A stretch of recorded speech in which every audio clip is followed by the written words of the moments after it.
সম্মানিত প্রিয় হাজিরিন, আমরা এমন এক সময় কথা বলার জন্য বসেছি যখন মুসলমানদেরকে নিধনের জন্য পুরা বিশ্বময় নানান ছক আঁকা হচ্ছে। পৃথিবীর মানচিত্রে বিভিন্ন জায়গায় মুসলিমরা আজকে আক্রান্ত, বিভিন্ন জায়গায় মুসলমানদের রক্তকে হালাল করা হচ্ছে, মুসলমানদেরকে অনিরাপদ করা হচ্ছে। এমন একটা সময় নিরাপত্তার চাদর আবৃত হয়ে নিরাপদে আমরা নিরাপদ পরিবেশে মসজিদে আসার এবং বসার তৌফিক আল্লাহ তাআলা দিয়েছেন। আদায় করে শুকরিয়া আদায় করে বলি আলহামদুলিল্লাহ। সম্মানিত প্রিয় হাজিরিন, এই পবিত্র রমজান মুবারক, এই রমজান মুবারক আল্লাহ পাক রব্বুল আলামিন অসংখ্য অগণিত নিয়ামত দান করেছেন।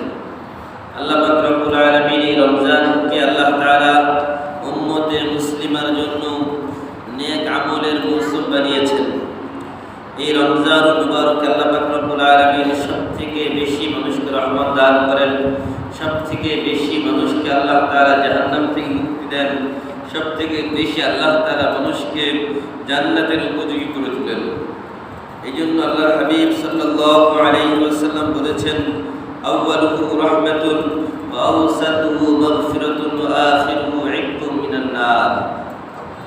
যে প্রথম দশক আল্লাহ পাক রব্বুল আলামিন তার মধ্যে রহমত নাযিল করেন, দ্বিতীয় দশক রমজানের আল্লাহ তাআলা বান্দাদেরকে গুনাহ মাফ করে দেন, দ্বিতীয় দশক আমাদের অতিবাহিত হয়ে গেল। এখন আমরা আজকের পর থেকে তৃতীয় দশকে পা রাখব, তার মানে শেষ দশকে আমরা পা রাখছি। আজকে পবিত্র রমজান মুবারকের 20 রমজান, সুতরাং সূর্য ডোবার সাথে সাথেই 21 রমজান শুরু হবে আগামীকাল ইনশাআল্লাহ। এই যে সূর্য ডোবার সাথে সাথেই আখিরু ইকতুম মিনান নার, আল্লাহ রাসূল সাল্লাল্লাহু আলাইহি ওয়াসাল্লাম বলেছেন, সেই দশকে আল্লাহ পাক রব্বুল আলামিন অসংখ্য অগণিত মানুষকে জাহান্নাম থেকে মুক্ত করে দেবেন। বলি সুবহানাল্লাহ। আল্লাহ তাআলা যেন আমাদেরকেও সেই জাহান্নাম থেকে মুক্ত করে জান্নাতে যাওয়ার তৌফিক দান করেন, আমিন। সম্মানিত ভাইরা, এই রমজান মানুষকে নিরাপত্তা দেয়, মানুষকে শান্তি দেয়, মানুষের রিজিক আল্লাহ বাড়িয়ে দেয়। এই পবিত্র রমজান মুবারক শুধু আমাদেরকে নামাজ, রোজা, হজ, যাকাত শিখায় এগুলোই না, বরং এর বিপরীতে আল্লাহ রাসূল সাল্লাল্লাহু আলাইহি ওয়াসাল্লামের জীবনী যদি আমরা দেখি, রাসূলের সিরত গ্রন্থগুলো যদি আমরা দেখি, এই পবিত্র রমজান মুবারকের 17ই রমজান, রমজান মুবারকের 17ই রমজান, দ্বিতীয় হিজরি সনের আল্লাহ রাসূল সাল্লাল্লাহু আলাইহি ওয়াসাল্লাম দ্বীন কায়েমের জন্য, আল্লাহ রাসূল সাল্লাল্লাহু আলাইহি ওয়াসাল্লাম দ্বীনকে প্রতিষ্ঠিত করার জন্য, কাফেরদের দম্ভকে চূর্ণ বিচূর্ণ করার জন্য, মুসলমানদেরকে সম্মানিত করার জন্য আল্লাহ রাসূল সাল্লাল্লাহু আলাইহি ওয়াসাল্লাম আল্লাহ তাআলার আদেশে তিনি বদরের প্রান্তরে গিয়েছেন। সেই বদরের প্রান্তরে আল্লাহ রাসূল সাল্লাল্লাহু আলাইহি ওয়াসাল্লাম 313 জনের একটি কাফেলা আর অপরদিকে 1000-এর একটি বিশাল সশস্ত্র বাহিনী, 313 জনের একটি কাফেলা একদিকে, অপরদিকে 1000-এর একটি বিশাল সশস্ত্র বাহিনী কাফেরদের মুসলমানদের বিরুদ্ধে যুদ্ধে অবতীর্ণ হবে। মুসলমানদের এই যুদ্ধ ছিল ইসলামের প্রথম যুদ্ধ, যেই যুদ্ধ মুসলমানরা ইসলামের জন্য করেছে একমাত্র শুধুমাত্র। আল্লাহ রাসূল সাল্লাল্লাহু আলাইহি ওয়াসাল্লাম এই যুদ্ধের অনেক লম্বা ইতিহাস আছে, আমি সেদিকে যাচ্ছি না, আমি আপনাদের শুধু মূল বিষয়টা বলছি। আল্লাহ রাসূল সাল্লাল্লাহু আলাইহি ওয়াসাল্লাম এই যুদ্ধে যখন গেলেন, যুদ্ধ অবধারিত হয়ে গেল, যুদ্ধ থেকে পিছপা হওয়ার কোনো সুযোগ নেই। তখন আল্লাহ রাসূল সাল্লাল্লাহু আলাইহি ওয়াসাল্লাম যুদ্ধের জন্য সকলকে প্রস্তুত করলেন, সকলকে উৎসাহিত করলেন। আল্লাহ রাসূল সাল্লাল্লাহু আলাইহি ওয়াসাল্লাম আনসার আর মুহাজিরদেরকে নিয়ে তিনি পরামর্শে বসলেন। আনসার আর মুহাজিরদের মধ্যে থেকে একজন পরামর্শ দিচ্ছেন। রাসূল সাল্লাল্লাহু আলাইহি ওয়াসাল্লাম বারবার যারা মদিনার আনসার ছিল, মদিনার স্থায়ী বাসিন্দা ছিল, তাদের কাছ থেকে পরামর্শ চাচ্ছিলেন।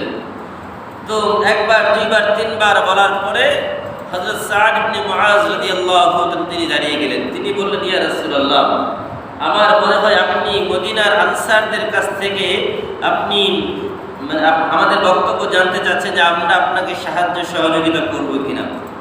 সাদ ইবনে মুআজ রাদিয়াল্লাহু তাআলা সেই ঐতিহাসিক বক্তব্য আজও ইতিহাসের পাতায় লিখিত। সেই দিন মুআজ রাদিয়াল্লাহু তাআলা বলেছেন, ইয়া রাসূলুল্লাহ, আমরা আপনার ডানে বামে সামনে পিছনে সর্বদিক থেকে আপনার জন্য আমরা রেডি আছি। এমনকি যদি আপনি আমাদেরকে যদি সমুদ্রে ঝাঁপ দিতে বলেন, তাও আমরা আপনাকে জিজ্ঞাসা করব না যে কেন আমাদেরকে সমুদ্রে ঝাঁপ দেওয়ার জন্য বলেছেন। আপনি আমাদেরকে বলবেন, আমরা আপনার কথা মানার জন্য প্রস্তুত আছি। আল্লাহ রাসূল সাল্লাল্লাহু আলাইহি ওয়াসাল্লামের চেহারাটা খুশি হয়ে গেল, আনন্দে রাসূলের চেহারা উৎফুল্ল হয়ে গেল। এই আল্লাহ রাসূল সাল্লাল্লাহু আলাইহি ওয়াসাল্লাম সেই কাফেরদের বিরুদ্ধে পবিত্র রমজানুল মুবারকের 17ই রমজান আল্লাহ রাসূল ইসলামের প্রথম যুদ্ধ আল্লাহ তাআলার হুকুমে সংঘটিত হয়। আর সেই যুদ্ধে মুসলমানরা বিজয় লাভ করেন। শুধু বিজয় লাভ না, কাফেরদের যত বড় বড় লিডার ছিল 70 জন কাফেরকে আল্লাহ তাআলা দুনিয়া থেকে চিরতরে জাহান্নামে পাঠানোর ব্যবস্থা করে দেন। 70 জনকে বন্দী করেন, বাকিরা কেউ পালিয়ে জীবন বাঁচিয়েছে। এই ছিল সেই যুদ্ধের ইতিহাস। কিন্তু রমজান আসলে আমরা তো শুধু নিজেদেরকে নিয়ে ব্যস্ত থাকি। একবার চিন্তা করেন তো, যদি ইসলামের জন্য এই রমজানে ডাক আসে যে না, তোমাদেরকে জীবন দিতে হবে, জান দিতে হবে, মাল দিতে হবে, আমি মাঝে মাঝে চিন্তা করি আমাদের ঈমানের কি অবস্থা, তখন কি হবে। সবাই নিজ নিজ জায়গায় চলে যাবেন, নীরবে নিজ নিজ গন্তব্যস্থলে চলে যাবেন। মনে রাখবেন, ওই সময়ও এরকম কিছু মানুষ ছিল যারা রাসূলের পিছনে নামাজ পড়তো, যারা রাসূলের পিছনে দাঁড়িয়ে দাঁড়িয়ে নামাজ পড়তো। আল্লাহ রাসূল যুদ্ধের ময়দানে যাবেন, তখন উবাই ইবনে কাব, সেই মুনাফিক নেতা আব্দুল্লাহ ইবনে উবাই ইবনে সালুল, সে তার সাঙ্গপাঙ্গ নিয়ে রাসূলের সাথে অর্ধেক পথে গিয়ে সেখান থেকে কেটে পড়েছে। তো আমাদেরকেও দেখবেন বিভিন্ন আন্দোলনে, বিভিন্ন জায়গায়, বিভিন্ন ইসলামের বিভিন্ন কাজগুলোতে যখন কাউকে ডাকা হয়, যদিও বা লোক লজ্জায়, চক্ষু লজ্জার কারণে অংশগ্রহণ করে, কিছু দূর গিয়ে আবার এখান থেকে কেটে পড়ে লোক আসছে না। তো উবাই ইবনে সালুল, আব্দুল্লাহ ইবনে উবাই ইবনে সালুল মুনাফিকের নেতা, তার যত চেলা চামুন্ডা ছিল, কর্মী বাহিনী ছিল, তাদেরকে নিয়ে অংশগ্রহণ তো করেছিল যুদ্ধে, কিন্তু যুদ্ধের ময়দানে যাওয়ার আগে রাস্তায় কেটে পড়েছে। বলল, জীবন দেওয়া আমাদের পক্ষে সম্ভব না, রক্ত দেওয়া আমাদের পক্ষে সম্ভব না। রমজান মাস, এমনিই তো আমরা দুর্বল, আবার যুদ্ধের ময়দানে গিয়ে পরাস্ত হব, এটা কি হয় নাকি? এই জন্য ভাইরা আমার, এখান থেকে আমাদের শিক্ষা যে ঈমানের ব্যাপারে কারো সাথে কোনো কম্প্রোমাইজ নেই। ঈমানের ব্যাপারে সবার আগে আল্লাহ রাসূল যা বলেছেন এটাই আমাদের মানতে হবে। এই জন্য এই রমজানুল মুবারকের শিক্ষা হচ্ছে, এই বদরের শিক্ষা হচ্ছে, কখনো বাতিলের সাথে আপোষ করা যাবে না। বাতিলের সাথে যে আপোষ না করি, আল্লাহ তাআলা বলেছেন, ওয়ালাকাদ নাসারাকুমুল্লাহু বিবাদরিন ওয়া আনতুম আযিল্লা। আল্লাহ তাআলা তোমাদেরকে বদরের প্রান্তরে সাহায্য করেছিলেন 3000 ফেরেশতা দিয়ে। আল্লাহ তাআলা বলেছেন 2000 তোমাদের জন্য রিজার্ভ রেখে দিলাম, যদি প্রয়োজন মনে করি আরো 2000 পাঠাবো। 3000ই যথেষ্ট ছিল। আল্লাহ তাআলা 3000 ফেরেশতা দিয়ে বদরের সেই সাহাবীদেরকে সাহায্য করেছিলেন। আল্লাহ বলেন, লাআল্লাকুম তাশকুরুন, যাতে তোমরা শুকরিয়া আদায় করো। এই জন্য ভাইরা, আমরা যদি পরিপূর্ণ আল্লাহর জন্য, আল্লাহর দ্বীনের জন্য কাজ করতে পারি, ইনশাআল্লাহ বদরের প্রান্তরের মতো আল্লাহ ফেরেশতা দিয়ে আমাদেরকেও সাহায্য করবেন। মনে রাখবেন, আমাদের চেষ্টা যেখান থেকে শেষ, আল্লাহর রহমত সেখান থেকে শুরু হবে। আমাদের চেষ্টা যেখান থেকে শেষ হবে, ওই জায়গা থেকে আল্লাহর রহমতের সূচনা হবে। আমরা যদি ইসলামের জন্য চেষ্টাই না করি, মুসলমানদের জন্য চেষ্টাই না করি, আল্লাহর রহমত পাওয়া যাবে না। এই জন্য আল্লাহর দ্বীনের রহমত পাওয়ার জন্য বেশি বেশি ইসলামের কাজ করতে হবে। ভাইরা আমার, কিছু প্রাসঙ্গিক আলোচনা আসবে, কিন্তু এরপরেও যেহেতু আজকে 20 রমাদান, ইতিকাফ সম্পর্কে কিছু কথা না বললেই না। এই বিষয়টা আগে বলি। ইতিকাফ মূলত 3 প্রকার, মনে রাখবেন। ইতিকাফ কয় প্রকার? 3 প্রকার। একটা হচ্ছে ওয়াজিব ইতিকাফ, একটা হচ্ছে সুন্নতে মুআক্কাদা কিফায়া, আর একটা হচ্ছে মুস্তাহাব নফল। ওয়াজিব ইতিকাফ হচ্ছে যদি কোনো ব্যক্তি কোনো কিছুর জন্য মান্যত করে যে আমার এই কাজ হয়ে গেলে আমি ইতিকাফ করব, এমন যদি কেউ মান্যত করে তাহলে তার ওই কাজ সম্পন্ন হওয়ার পরে তাকে ইতিকাফ করতে হবে একদিন, এবং ওই ইতিকাফের সাথে রোজাও রাখতে হবে। রোজার নিয়ত না করলেও সে ওয়াজিব ইতিকাফের জন্য রোজা শর্ত। 2 নম্বর সুন্নতে মুআক্কাদায়ে কিফায়া, এই রমজানের সেই দশকে ইতিকাফ করা। রমজানের সেই দশকের ইতিকাফের ব্যাপারে আল্লাহ রাসূল সাল্লাল্লাহু আলাইহি ওয়াসাল্লাম বলেছেন, তাহাররু লাইলাতাল কদরি ফিল আশরিল আওয়াখির মিন রমাদান। তোমরা রমজানের সেই দশকে বেজোর রাত্রিগুলোতে সবাই শবে কদর তালাশ করো।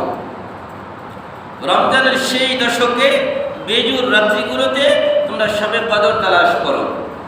সবথেকে গুরুত্বপূর্ণ বিষয় হচ্ছে এই শবে কদরকে পাওয়ার জন্যই আপনাকে আমাকে ইতিকাফ করতে হবে। ইতিকাফ এই রমজানের সেই দশকে ইতিকাফ করা এটা সুন্নতে মুআক্কাদায়ে কিফায়া। সুন্নতে মুআক্কাদায়ে কিফায়া মানে কি? এর অর্থ হচ্ছে যদি এলাকার কিছু মানুষ এই সুন্নতটি পালন করে তাহলে সবাই গুনাহ থেকে বেঁচে যাবে, আর যদি কেউ পালন না করে পুরা এলাকাবাসী গুনাহগার হবে। এই জন্য কাউকে না কাউকে আদায় করতেই হবে এই ইতিকাফ। এরপরে 3 নম্বর ইতিকাফ হচ্ছে নফল ইতিকাফ। আপনি মসজিদে ঢুকেছেন, আপনি ইতিকাফের নিয়ত করে ঢুকলেন, সেটা 1 মিনিটও হতে পারে, 1 মুহূর্ত হতে পারে, 1 ঘন্টাও হতে পারে, 1 দিনও হতে পারে। শুধু নিয়ত করবেন, বাস ইতিকাফের সওয়াব পাওয়া যাবে। আল্লাহ রাসূল সাল্লাল্লাহু আলাইহি ওয়াসাল্লাম বলেছেন, যে ব্যক্তি ইতিকাফ করবে আল্লাহ তাআলা জাহান্নামকে তার থেকে 70,000 দূরে সরিয়ে দিবে। বলে সুবহানাল্লাহ। এই জন্য ইতিকাফের গুরুত্ব অত্যন্ত বেশি। কারণ এই ইতিকাফ এত গুরুত্বপূর্ণ হওয়ার কারণটা কি? কারণ হচ্ছে আল্লাহ পাক রব্বুল আলামিন এই রমজানুল মুবারকের কিছু বৈশিষ্ট্য দিয়েছেন সেই দশকে। আমি যদি সূরা কদর তেলাওয়াত করি অথবা যদি সূরা দুখানের 2 নম্বর আয়াত করি, আল্লাহ পাক রব্বুল আলামিন বলেন, ইন্না আনজালনাহু ফি লাইলাতিন মুবারাকা ইন্না কুন্না মুনজিরিন ফিহা ইউফরাকু কুল্লু আমরিন হাকীম। আল্লাহ বলেন, ইন্না আনজালনাহু ফি লাইলাতিন মুবারাকা, আমি এই পবিত্র কোরআনকে বরকতময় রাতে নাজিল করেছি। ফিহা ইউফরাকু কুল্লু আমরিন হাকীম, আর ওই রাতে প্রত্যেক বিষয়ের চূড়ান্ত ফয়সালা হয়েছে।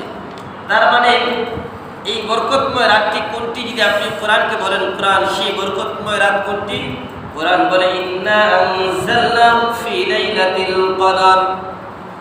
কোরআন আল্লাহ বলেন যে আমি কোরআনকে লাইলাতুল কদরে নাজিল করেছি। এবার আল্লাহ তাআলা নিজেই বলছেন, নবী আপনি কি জানেন লাইলাতুল কদর কি?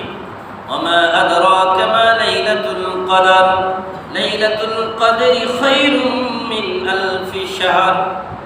আল্লাহ বলেন লাইলাতুল কদর হচ্ছে খায়রুম মিন আলফি শাহরিন, খায়রুম মিন আলফি শাহরিন, 1000 মাসের রাতের থেকেও এক রাতের ইবাদত আল্লাহর কাছে উত্তম। বলি সুবহানাল্লাহ। তানাজ্জালুল মালাইকাতু ওয়ার রূহু ফিহা, এবং জিবরাইল আলাইহিস সালাতু ওয়াস সালাম এই শবে কদরে বিশাল এক ফেরেশতাদের বাহিনী নিয়ে জমিনে অবতরণ করেন, পৃথিবীতে আগমন করেন। তানাজ্জালুল মালাইকাতু ওয়ার রূহু ফিহা বিইذনি রাব্বিহিম মিন কুল্লি আমর, মিন কুল্লি আমর, এবং আল্লাহ তাআলার হুকুমে সকল বিষয় ওই রাতে ফয়সালা হয়। সালামুন হিয়া হাত্তা মাতলাইল ফাজর, এটা কতক্ষণ হয়? এটা ফজরের আগ পর্যন্ত, ফজরের পরে না, ফজরের আগ পর্যন্ত। এই রাত 21শে রমজান হতে পারে, এই রাত 23শে রমজান হতে পারে, এই রাত 25শে রমজান হতে পারে, এই রাত 27শে রমজান হতে পারে, এই রাত 29শে রমজান হতে পারে। সুতরাং শুধু এক রাত ইবাদত করবেন, বাকি 6টি রাত বাদ দিয়ে দেবেন, এমনটা করা যাবে না। কারণ শবে কদর কবে এটাকে আমরা জানি? কেউ জানি না। আল্লাহ রাসূল বলেছেন বেজোর রাত্রিগুলোতে তোমরা শবে কদর তালাশ করো। এজন্য প্রতিটি বেজর রাত্রে আমরা ইবাদত বাড়িয়ে দেব ইনশাআল্লাহ। তো ভাইরা আমার, ইতিকাফ করা নিয়ে আসলে ইনশাআল্লাহ। এজন্য নিয়ত করতে হবে, দুনিয়ার ঝামেলা থাকবেই, নিজের জন্য, আল্লাহর জন্য, আল্লাহর সন্তুষ্টির জন্য, পরকালের লাভের আশায় আপনাকে আমাকে ইতিকাফ করতে হবে। আপনি চিন্তা করেন, আপনার বয়স যদি হয় 50, আপনি 15 বছর বাদ দেন, 15 বছর তো হিসাবের বাহিরে, এরপর থেকে আপনি কত বছর পেয়েছেন? আপনি এই যে দীর্ঘ সময় পেলেন, আপনার প্রতিটা বছরই তো রমজানের আপনার শবে কদর আসে। আপনি যদি আপনার জীবনে একটা শবে কদর পেয়ে যান, বাস আপনার 1000 মাসের রাতের ইবাদত থেকে উত্তম হয়ে যাবে। তার মানে আপনার একটা শবে কদর আপনাকে জান্নাতে নিয়ে যাওয়ার জন্য যথেষ্ট। সুবহানাল্লাহ। এই জন্য এই শবে কদর আমাদের তালাশ করা দরকার আছে না নাই? আমার এই জন্য শবে কদর আমরা তালাশ করব। আর এটাকে তালাশ করার সবথেকে উত্তম পদ্ধতি হচ্ছে আপনার আমাকে এই ইতিকাফ করতে হবে। ইতিকাফ যদি আমরা বসি তাহলে সব থেকে সুবিধা হয়, কারণ ইবাদতের মধ্যে সর্বদা থাকা হবে, আর ওই সময় ইনশাআল্লাহ আমাদের আর কোনো অসুবিধা হবে না। দ্বিতীয় বিষয় হচ্ছে, সম্মানিত ভাইরা, রমজানুল মুবারক কোরআন নাজিলের মাস। আল্লাহ পাক রব্বুল আলামিন বলেন, ইন্না নাহনু নাযালনা যিকরা ওয়া ইন্না লাহু লাহাফিজুন।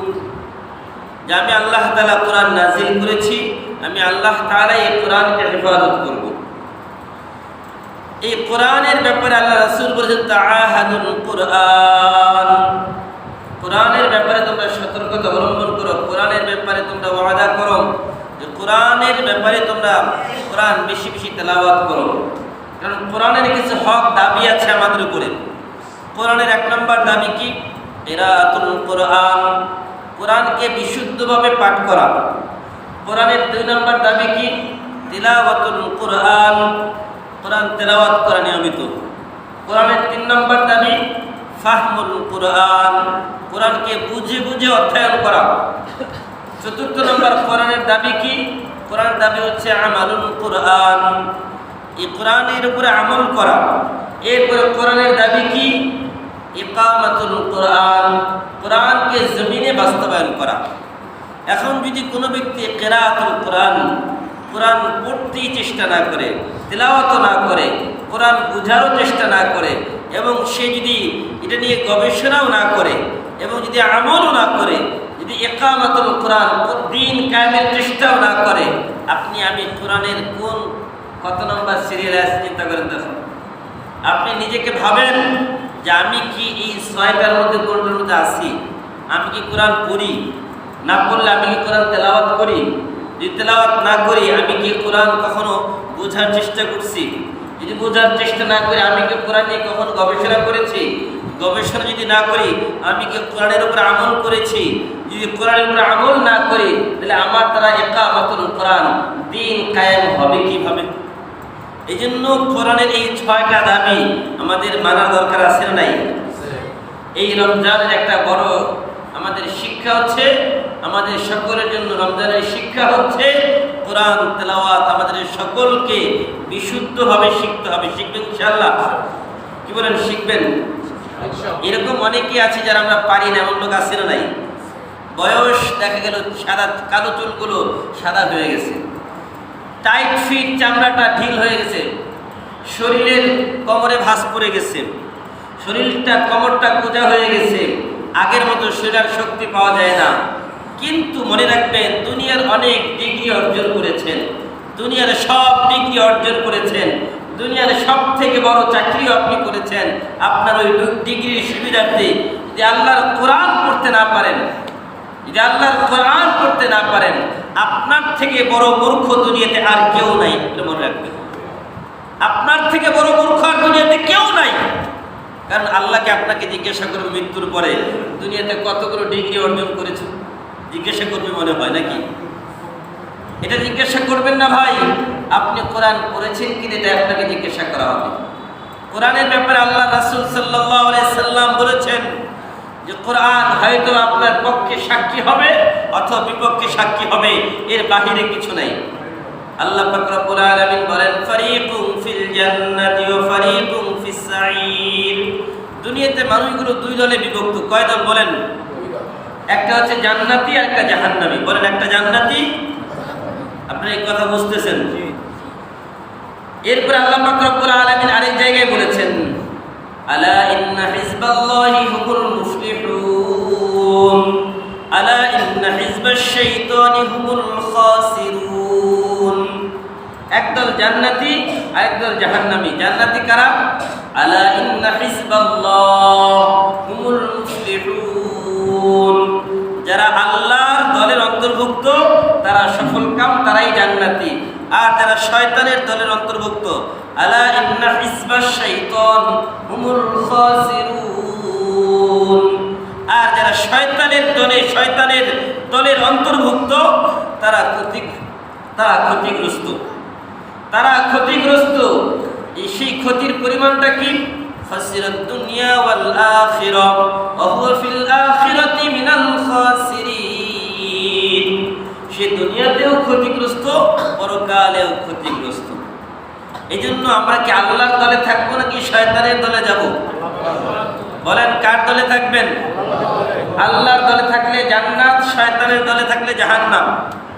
সিদ্ধান্ত আপনাদের। আল্লাহর দল হচ্ছে জান্নাতের দল, আর জাহান্নামের দল হচ্ছে শয়তানের দল। এখন কোনটা বাঁচবেন এটা আপনাদের সিদ্ধান্ত, এটা আমি বলবো না। এরপরে আল্লাহ পাক রব্বুল আলামিনের হাবিব বলেন যে আল কুরআনু হুজ্জাতুল লাকা ওয়া আলাইক, কোরআন হয়তো তোমার পক্ষে সাক্ষী দিবে অথবা তোমার বিপক্ষে সাক্ষী দিবে। এখন আমি যদি কোরআনের 6টা হক আদায় করি, কোরআনের দাবিগুলো পালন করি, তাহলে তো কোরআন আমার পক্ষে সাক্ষী দিবে। আর যদি আমি কোরআনের দাবিগুলো পালন না করি, কোরআন কি আমার পক্ষে সাক্ষী দিবে? আপনি আপনার পরিবারের জন্য বিভিন্ন দাবি থাকে। আপনার সন্তানের দাবি থাকে বাবার কাছে বাবা হিসাবে, স্ত্রীর দাবি থাকে স্বামীর কাছে স্বামী হিসাবে, সন্তানের দাবি থাকে মায়ের কাছে মা হিসাবে। তো প্রতিটা মানুষের দাবি যখন কেউ পূরণ করে, সে হলো প্রকৃত মুসলমান। আর যদি প্রকৃত অর্থে দাবিগুলো পূরণ না করে, সে কি ভালো মুসলমান হতে পারে? আপনি আপনার সন্তানের দাবি পূরণ করবেন না, আপনার সন্তান আপনার উপরে রাগান্বিত হয়ে থাকবে। আপনি আপনার স্ত্রীর চাহিদা পূরণ করবেন না, সে আপনার উপর রাগে ক্ষোভে থাকবে। এখন দুনিয়ার মধ্যেই দেখেন সবাই সবার দাবিগুলো পূরণ করার জন্য বলে। এই জন্য কোরআনের দাবি হচ্ছে এই 6টা। আবারও বলছি, 1 নম্বর কিরাআতুল কোরআন, বিশুদ্ধভাবে তেলাওয়াত। 2 নম্বর তিলাওয়াতুল কোরআন, কোরআনকে নিয়মিত তেলাওয়াত করা। এটা একটা ইবাদত, আলাদা ইবাদত। দুনিয়ার মধ্যে সর্বশ্রেষ্ঠ ইবাদত কোনটি আপনি যদি বলেন, আল্লাহ রাসূল বলেন আফদালুল ইবাদাতি তিলাওয়াতুল কোরআন, সর্বশ্রেষ্ঠ উত্তম ইবাদত হচ্ছে কোরআন তেলাওয়াত। এটা আলাদা একটা ইবাদত, এই জন্য নিয়মিত তেলাওয়াত করতে হবে। 2 নম্বর কোরআন তেলাওয়াত করা নিয়মিত। 3 নম্বর ফাহমুল কোরআন, কোরআনকে অর্থ বুঝে বুঝে পড়া। কোরআনকে শুধু সাপের মন্ত্র পড়া না, কোরআনকে বুঝতে হবে। আগে তো এই জন্য না বুঝলে সমস্যা। যখন কোরআন বুঝবেন তখন তাদাব্বুরুল কোরআন, কোরআন নিয়ে গবেষণা করতে হবে। যখন আপনি বুঝবেন তখন আপনার জন্য গবেষণার বিষয়। আপনি গবেষণা করবেন কোরআন নিয়ে, কোরআন নিয়ে দীর্ঘ সময় রিসার্চ করবেন, এখান থেকে বিভিন্ন জিনিস বের করে নিয়ে আসবেন। 4 নম্বর 5 নম্বর কোরআনের কাজ হচ্ছে আমালুল কোরআন, কোরআনে যা আছে এটার উপরে আমল করবেন। এতদিন তো মনে করেন অর্থ বুঝলেন, গবেষণা করলেন, সব কিছু জানা হয়ে গেল, তার মানে এখন আপনার সামনে একদম সব ক্লিয়ার। এখন আপনি এটার উপরে আমল করবেন। এই একা আমল করতে কিন্তু কোনো অসুবিধা নাই। একা একা যখন আমল করবেন কোনো অসুবিধা আছে? কোনো অসুবিধা নাই। কিন্তু 6 নম্বর ইকামাতুল কোরআন, কোরআনকে জমিনে বাস্তবায়ন করা। কোরআনকে কি বলেন? জমিনে। এখন এই কাগজের কোরআনের মধ্যে যে আয়াত আছে মনে করেন, এই আয়াতটা যখন আমি জমিনে বাস্তবায়ন করতে যাব, তখন অনেকে আমাদের উপর সন্তুষ্ট হবে না অসন্তুষ্ট হবে? কি বলেন? অনেকে অসন্তুষ্ট হবে, বলবে কোরআনের মধ্যে আছে তো আছে, অসুবিধা কোথায়? কিন্তু মনে রাখবেন, এই কোরআনের আইন যদি কোরআনে কিয়ামত পর্যন্ত থাকে, আর এটাকে যদি জমিনে বাস্তবায়ন না করা হয়, জমিনে বাস্তবায়ন না করা হয়, তাহলে কি দুনিয়ার কোনো একটা পাপ বন্ধ করা সম্ভব? বলেন সম্ভব? সম্ভব না। আপনি যখন কোরআনের একটা আইন জমিনে বাস্তবায়ন করবেন, আপনি এক টাইম বাস্তবায়ন করেন, দেখবেন বাস সব অপরাধ বন্ধ হয়ে যাবে। কারণ আলা লাহুল খালকু ওয়াল আমরু, আল্লাহ বলেন সৃষ্টি যার, সৃষ্টিকার, বলেন তো সৃষ্টিকার। আমাদের সৃষ্টিকর্তা কে?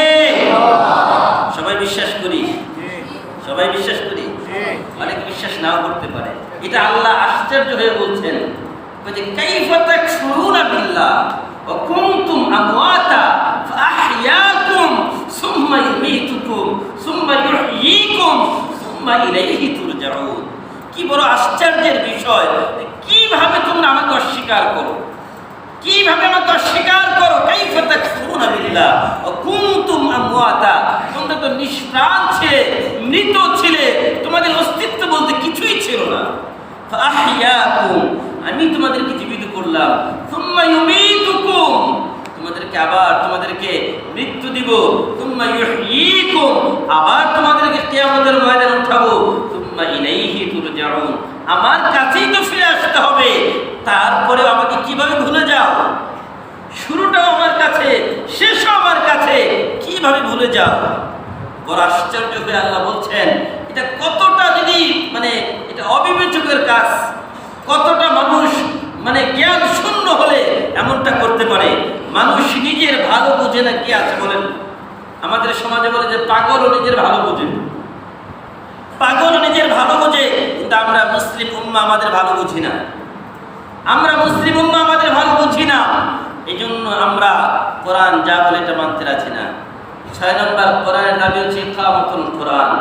এই কোরআন কায়েমের জন্যই আল্লাহ রাসূল বদরের প্রান্তরে গিয়েছেন, নিজে যুদ্ধের ময়দানে অবতীর্ণ হয়েছেন। সাহাবায়ে কেরাম 14 জন শাহাদাত বরণ করেছেন, নিজের তাজা রক্ত ঢেলে দিয়ে বদরের প্রান্তর লাল করেছিলেন। এই রমজান থেকে আমাদের শিক্ষা নিতে হবে, বদরে যেমনি ভাবে সাহাবায়ে কেরাম দ্বীন কায়েমের জন্য, আল্লাহর কোরআনের জন্য, আল্লাহর জমিনে আল্লাহর দ্বীনকে বাস্তবায়ন করার জন্য যুদ্ধের ময়দানে তারা ঝাঁপিয়ে পড়েছিল, প্রয়োজন হলে আমরাও আল্লাহর দ্বীনের জন্য আজকে আমরা ওয়াদাবদ্ধ হব, যখন ডাক আসবে আল্লাহর কোরআন কায়েমের জন্য সবাই ময়দানে ঝাঁপিয়ে পড়ব ইনশাআল্লাহ। আমার মনে রাখতে হবে, এই কোরআন যদি আমাদের বিরুদ্ধে সাক্ষী দেয়, রাসূল আমাদের বিরুদ্ধে একটা মামলা করবেন। কি মামলা? এটা কোরআন আল্লাহ বলছেন, وقال الرسول يا ربي إن قوم اتخذوا هذا القرآن مهجورا। ওই যে 6 নম্বর দাবি যেটা বললাম, এটা খেয়াল করেন আমার দিকে। وقال الرسول, কিয়ামতের ময়দানে রাসূল বলবেন, ইয়া রব্বি, হে আমার প্রভু, ইন্না কওমি ইত্তাখাযু হাযাল কুরআন, ইন্না কওমি, আমার জাতি, ইত্তাখাযু হাযাল কুরআন, এই কোরআনকে ছেড়ে দিয়েছে, মাহজুরা, তারা এটাকে উপেক্ষা করেছে। ভলিউমটা একটু কমায় দেন, ভলিউম কমায় দেন, স্বাভাবিক করেন। এইভাবে কথা বললে তো কথা বলা যাবে না, এত জোরে বলা যাবে না। এর আগে বলা হয়েছে কই সাউন্ড তো বাড়ায়, কান তো নষ্ট হয়। ওইদিকে গিয়ে বলেন, কাছে গিয়ে বলেন, এবার জোরে চিল্লা বলা যাবে? তা আমাকে আগে বলেন। না, এটা আপনাকে বললে কি হবে? এই যে জোরে চিল্লায় বলেন, সবার দৃষ্টি আকর্ষণ আপনার দিকে, এখন না বুঝতে কি করব? এটা তো উচিত না। এটা কি উচিত? এটা কি উচিত? এটা কি ন্যূনতম ভদ্রতার মধ্যে পড়ে? আপনি কথা বলতেছেন, আপনি বলেন। কথা বাড়ালাম কোথায়? আপনি কথা বলতেছেন, আপনার কথার মাঝখানে কথা বললে কেউ মানবেন?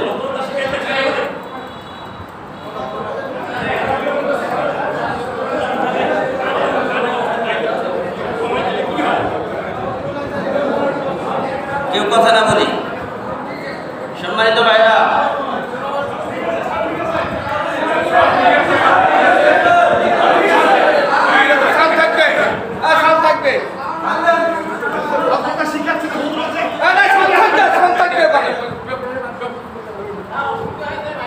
সম্মানিত ভাইরা, কেউ কথা না বলি। দেখেন, মাইকের আওয়াজ কখনো বাড়ে, কখনো কমে, সবসময় কি একরকম থাকে?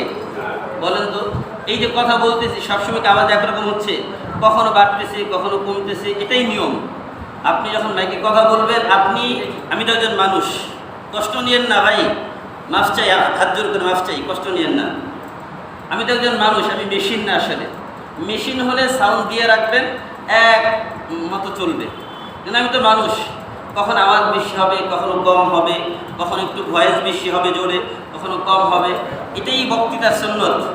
মুসলিম শরীফের একটা হাদিস আপনাদেরকে বলি, শুনেন। মুসলিম শরীফের একটা হাদিস আপনাদেরকে শোনাই। আল্লাহ রাসূল সাল্লাল্লাহু আলাইহি ওয়াসাল্লাম যখন বক্তব্য দিতেন, কখনো কখনো ওই বক্তব্যে মানুষের হৃদয় বিগলিত হয়ে চোখে পানি চলে আসতো। কখনো কখনো সেই বক্তব্যে মানুষ উজ্জীবিত হয়ে নিজের জীবন দেওয়ার জন্য প্রস্তুত হয়ে যেত। আবার কখনো কখনো সেই বক্তব্যে মানুষ বিমর্ষ হয়ে যেত, মানুষ কান্না করতে করতে বেহুশ হয়ে যেত। এখন আপনি যদি বলেন যে ট্যাপ রেকর্ডারের মতো বক্তব্য ছেড়ে দিব, অসুবিধা নাই তো, কিন্তু এটা আসলে মানুষের পক্ষে সম্ভব না। এই জন্য কাউকে কষ্ট দেওয়া উদ্দেশ্য না, কারণ এই যে বক্তব্যের মাঝখানে কথা বললে লাইনচ্যুত হয়ে যায়, মাথা থেকে সব এলোমেলো হয়ে যায়, কারণ আমরা তো কথাগুলো একটা গোছানো অবস্থায় নিয়ে আসি। এই জন্য যে কোনো বিষয় শৃঙ্খলার মধ্যে থাকা দরকার। ভাইরা আমার, বলছিলাম যে আল্লাহ রাসূল সাল্লাল্লাহু আলাইহি ওয়াসাল্লাম এই যে রমজানের 6টা আমাদেরকে বিষয় দিয়েছেন, যে কোরআনের 6টা হক রয়েছে। এর মধ্যে 6 নম্বর হক হচ্ছে ইকামাতুল কোরআন, কোরআন কায়েম করা। আর আল্লাহ রাসূল সাল্লাল্লাহু আলাইহি ওয়াসাল্লাম কিয়ামতের ময়দানে আমাদেরকে যদি জিজ্ঞাসা করেন, ওয়াকালার রাসূল ইয়া রাব্বি ইন্না কওমি ইত্তাখাযু হাযাল কুরআনা মাহজুরা, আল্লাহ পাক রব্বুল আলামিন আমাদেরকে যদি বলেন, রাসূল সাল্লাল্লাহু আলাইহি ওয়াসাল্লাম আমাদের বিরুদ্ধে, যে আমার এই জাতি কোরআনকে পড়ে নাই, কোরআনকে ধরে নাই, কোরআনকে বুঝে নাই, কোরআন নিয়ে গবেষণা করে নাই, কোরআনের উপরে আমল করে নাই, দ্বীন কায়েমের জন্য সংগ্রাম করে নাই, তাহলে আমাদের বাঁচার উপায় আছে বলেন তো? আমাদের ঠিকানা কি জান্নাতে হবে না জাহান্নামে হবে? আমরা আল্লাহর দলে থাকবো নাকি শয়তানের দলে যাব? এই জন্য এই যে আমি সহজভাবে বিষয়টা বোঝানোর চেষ্টা করছি, একটু বুঝেন। সম্মানিত ভাইরা, আর মাত্র 5-7 মিনিট কথা বলবো, বেশি কথা বলবো না। আল্লাহ পাক রব্বুল আলামিন আমাদেরকে যেহেতু সৃষ্টি করেছেন, আল্লাহ পাক রব্বুল আলামিন নিজেই কে আমাদের বন্ধু, কে আমাদের শত্রু, এটা আল্লাহ তাআলা আমাদেরকে চিহ্নিত করে দিয়েছেন। কিন্তু আমরা আমাদের বন্ধুকে তাকেও চিনি না, আমাদের শত্রুকে তাকেও চিনি না। আল্লাহ পাক রব্বুল আলামিন বলেন, ওয়ালা তাজিদান্না শাদ্দান নাস আদাওয়াতাল লিল্লাযীনা আমানুল ইয়াহুদা ওয়াল্লাযীনা আশরাকু ওয়ালা তাজিদান্না আকরাবাহুম মাওয়াদ্দাতাল লিল্লাযীনা ক্বালু। আল্লাহ পাক রব্বুল আলামিন বলেন, তোমরা অবশ্যই অবশ্যই তোমাদের শত্রুদেরকে চিনে নাও। 1 নম্বর শত্রু হচ্ছে তোমাদের ইহুদি। বলেন 1 নম্বর শত্রুকে? ওয়ালা তাজিদান্না শাদ্দান নাস আদাওয়াতাল লিল্লাযীনা আমানুল ইয়াহুদ। ঈমানদারের 1 নম্বর শত্রুকে বলেন কে? সবাই কে বলেছেন এটা? আল্লাহ। 2 নম্বর শত্রু ওয়াল্লাযীনা আশরাকু, যারা মুশরিক, যারা পৌত্তলিক, যারা অগ্নি পূজা করে, যারা মূর্তির পূজা করে, যারা দেবদেবীর পূজা করে। 2 নম্বর তোমাদের শত্রু হচ্ছে তারা। 1 নম্বর শত্রু কারা? 2 নম্বর শত্রু মুশরিক। 2 নম্বর শত্রু 3 নম্বর শত্রু ওয়ালা তাজিদান্না শাদ্দান নাস আদাওয়াতাল লিল্লাযীনা আমানুল ইয়াহুদা ওয়াল্লাযীনা আশরাকু ওয়ালা তাজিদান্না আকরাবাহুম মাওয়াদ্দাতাল লিল্লাযীনা ক্বালু।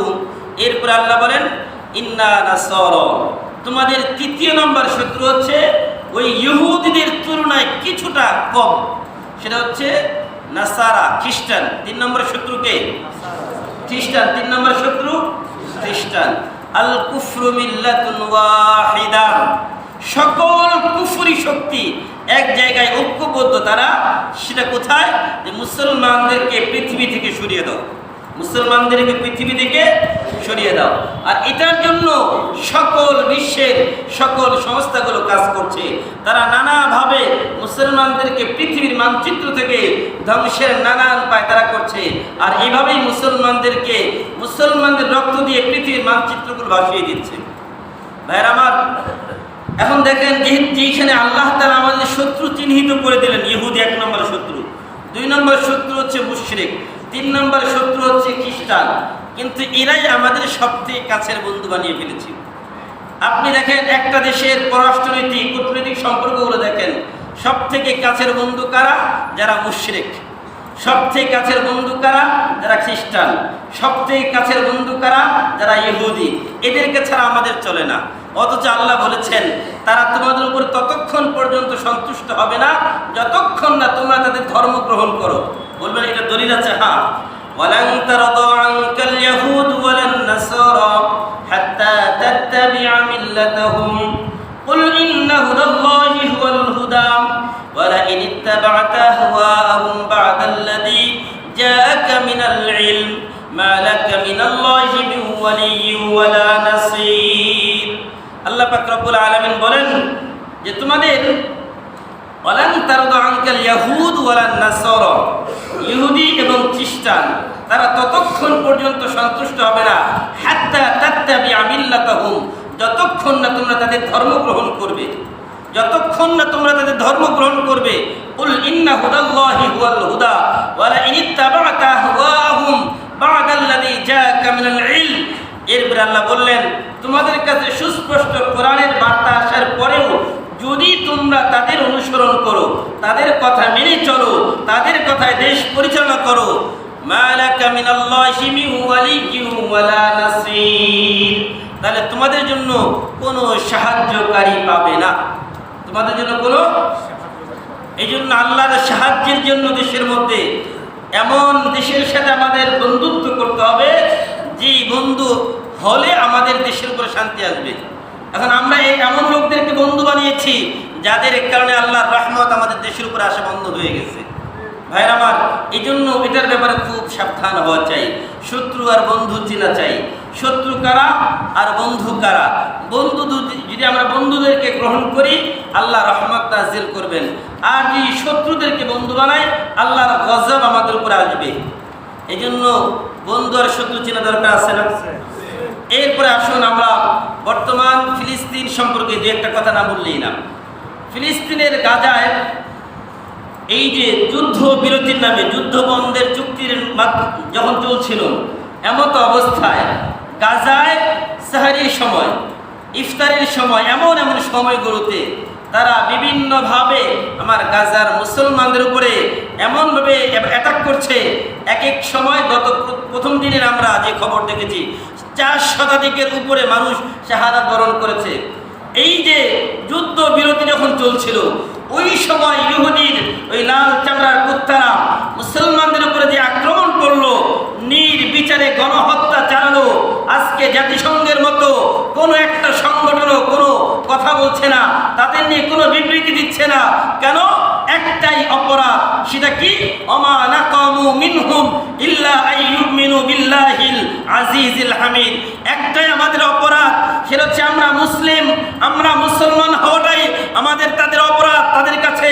এই জন্যই তারা সকলেই ঐক্যবদ্ধভাবে মুসলমানদেরকে নিধন করতে চায়। কিন্তু মনে রাখতে হবে এই ফিলিস্তিনের মধ্যে লক্ষ লক্ষ নবী আম্বিয়া আলাইহিসসালামের মাজার রয়েছে, কবর রয়েছে। এই বাইতুল মুকাদ্দাসের চতুর্দিকে বিভিন্ন নবীদের কবর এখন রয়েছে, এবং আমাদের প্রিয় নবী হযরত মুহাম্মদুর রাসূলুল্লাহ সাল্লাল্লাহু আলাইহি ওয়াসাল্লাম তিনি সেখানে মেরাজের রাতে গিয়েছেন, নামাজ পড়িয়েছেন। এখান থেকে বাইতুল মুকাদ্দাস থেকে আল্লাহর আরশ আযিমে গিয়েছেন। সুতরাং এই বাইতুল মুকাদ্দাস মুসলমানদের প্রথম কিবলা, আর এই মুসলমানদের প্রথম কিবলা কোন ইহুদিদের কাছে কোন মুসলমান ইজারা দিতে পারে না, ঠিক কিনা? আর এটার জন্য আজকে আমাদের মুসলমান নেতারা শুধু নিন্দাটুকু জানিয়ে বাস শেষ, মুখে বলা দরকার বলে বাস, এতটুকু, এর থেকে বেশি কিছু না। কিন্তু মনে রাখতে হবে পৃথিবী এমন একটা সময় আসবে যেই সময় এই বাইতুল মুকাদ্দাস মুসলমানদের অধীনে আসবে। আল্লাহ রাসূল বলেছেন আজ হোক আর কাল হোক এই বাইতুল মুকাদ্দাস মুসলমানদের অধীনে আসবে। আল্লাহ রাসূল বলেছেন, ভবিষ্যৎবাণী করে গেছেন। সুতরাং এটার মধ্যে কোনো সন্দেহ নাই। হয়তো আমাকে নিয়ে সেই বাইতুল মুকাদ্দাস বিজয় হবে, অথবা আমাকে ছাড়াই সেই বাইতুল মুকাদ্দাস বিজয় হবে। কিন্তু বাইতুল মুকাদ্দাসের বিজয় কেউ ঠেকিয়ে রাখতে পারবে না ইনশাআল্লাহ। এই জন্য বাইতুল মুকাদ্দাসের জন্য আমাদের কি করণীয় আছে? আমরা এত দূরে থেকে কি করতে পারি? আমরা যেন আল্লাহর কাছে জবাব দিতে পারি। আল্লাহ যদি আমাদেরকে বলেন ফিলিস্তিনের যখন মুসলমানদেরকে গণহত্যা করছিল তোমরা কি করেছো, তখন আমরা যেন জবাব দিতে পারি। এই জন্য আমাদের প্রতিবাদের ভাষাটুকু বলার দরকার আছে না নাই? আমরা যদি প্রতিবাদ করি এখান থেকে মিডিয়ার মাধ্যমে পুরা বিশ্বে ছড়িয়ে দেওয়া হবে, আর অন্তত তখন তারা দেখবে যে না পুরা বিশ্ব মুসলিম সব জায়গায় ইসরায়েলের বিরুদ্ধে একটা ঝড় উঠেছে, তাদের বিরুদ্ধে প্রতিবাদ উঠেছে। তার মাধ্যমে যদি আমার মুসলমান ভাইরা কিছুটা নিরাপদ থাকে, তাহলে তাদের জন্য আমাদের এতটুকু প্রতিবাদ করলে কোনো ক্ষতি আছে? এই জন্য ভাইরা আমার, এটা ইমানি দায়িত্ব। কেন আল্লাহ রাসূল বলেছেন আল মুসলিমু কাজাসাদিন ওয়াহিদ, পুরা বিশ্বের সকল মুসলমান একটা শরীরের মতো। যদি একটা জায়গায় আপনার পায়ে কাটা বিঁধে আপনি পুরা বডিতে আপনার খবর হয়ে যায়। এই জন্য আল্লাহ রাসূল বলেছেন একজন মুসলমান বিশ্বের যে প্রান্তে আক্রান্ত হোক, ওই সময় আপনার আমার দায়িত্ব হচ্ছে ওই মুসলমান ভাইয়ের পাশে দাঁড়ানো। মুসলমানের কোনো বর্ডার নাই, আসলে মুসলমানের কোনো বর্ডার নাই। মুসলমান সে যেখানেই আছে সে আমার ভাই। ইন্নামাল মুমিনুনা ইখওয়া, আল্লাহ বলেছেন ঈমানদার সে তোমার ভাই, সে রক্তের সম্পর্ক না হোক, সে তোমার ঈমানি ভাই। আর ঈমানের সম্পর্ক সবার আগে, কারণ একই মায়ের সন্তান দুইজন, একজন কাফের হয়ে যেতে পারে, আরেকজন মুসলমান হতে পারে, এর মধ্যে সম্পর্ক নাও থাকতে পারে, কিন্তু ঈমানের সম্পর্কের মধ্যে কখনো ঘাটতি হয় না। ভাইরা আমার, এই জন্য ফিলিস্তিনের ওই সকল ভাইদেরকে আমাদের সাহায্য করা লাগবে, তাদের পক্ষে আমাদের প্রতিবাদ স্লোগান উঠাতে হবে। রাজি আছি ইনশাআল্লাহ আমরা? তারা ঘাস খেয়ে বেঁচেছে, ঘাস খাচ্ছে। আমি যখন এই স্মৃতিটা দেখলাম তখন আমার বদরে আল্লাহ রাসূল সাল্লাল্লাহু আলাইহি ওয়াসাল্লাম যখন মক্কায় ছিলেন, 3 বছর শিয়া আবি তালেবে তিনি জেল কেটেছেন। কয় বছর বলেন? তিনটা বছর শিয়া আবি তালেবে আল্লাহ রাসূল জেলখানার ভিতরে ছিলেন। ওই জেলখানার ভিতরে থাকা অবস্থায় মক্কার মানুষগুলো সব খাবার বন্ধ করে দিয়েছে, পানি বন্ধ করে দিয়েছে। রাসূল সাল্লাল্লাহু আলাইহি ওয়াসাল্লাম এবং সাহাবীদের কাছে যে খাবারটুকু ছিল সেখানে খাবার শেষ, বাচ্চাদের খাবার নাই, কি করবে? তখন সাহাবায়ে কেরাম রাতের বেলা গাছের পাতা পেড়ে ওই গাছের পাতা চিবিয়ে চিবিয়ে খেতেন। আমার ওই দৃশ্য চোখে পড়ার পরে ওই রাসূল সাল্লাল্লাহু আলাইহি ওয়াসাল্লামের ওই ঘটনা আমার মনে পড়ে গেল। যাহারে রাসূল সাল্লাল্লাহু আলাইহি ওয়াসাল্লাম তখন ওই কাফের, পৃথিবীর মধ্যে সকল জায়গায় কাফের ছিল, ওই সময় আল্লাহ রাসূল গাছের পাতা খেয়েছেন। আর আজকে গোটা বিশ্বের মধ্যে 200 কোটি মুসলমান থাকার পরেও ওই ফিলিস্তিনে আমার মা বোনেরা, শিশু বাচ্চারা ঘাস আর পাতা চাবি চাবি চিবিয়ে চিবিয়ে খাচ্ছে। এর জন্য মুসলমানরা কি জবাব দিবে আল্লাহর কাছে? একবার চিন্তা করেন, জবাব দেওয়ার সুযোগ আছে? কোনো সুযোগ নাই। আমরা তো নিরাপদে আছি, মনে করেন যে ভালো আছি। আজকে যদি ফিলিস্তিন ধ্বংস হয়ে যায়, কালকে যে আমরা আক্রান্ত হব না নিশ্চয়তা কেউ দিতে পারবেন? পারবেন না। এই জন্য ফিলিস্তিনের পক্ষে আমাদের আওয়াজ উঠাতে হবে। দূর থেকে আমরা এতটুকু তাদের জন্য দোয়া করব, শুধু দোয়া করলেই হবে না।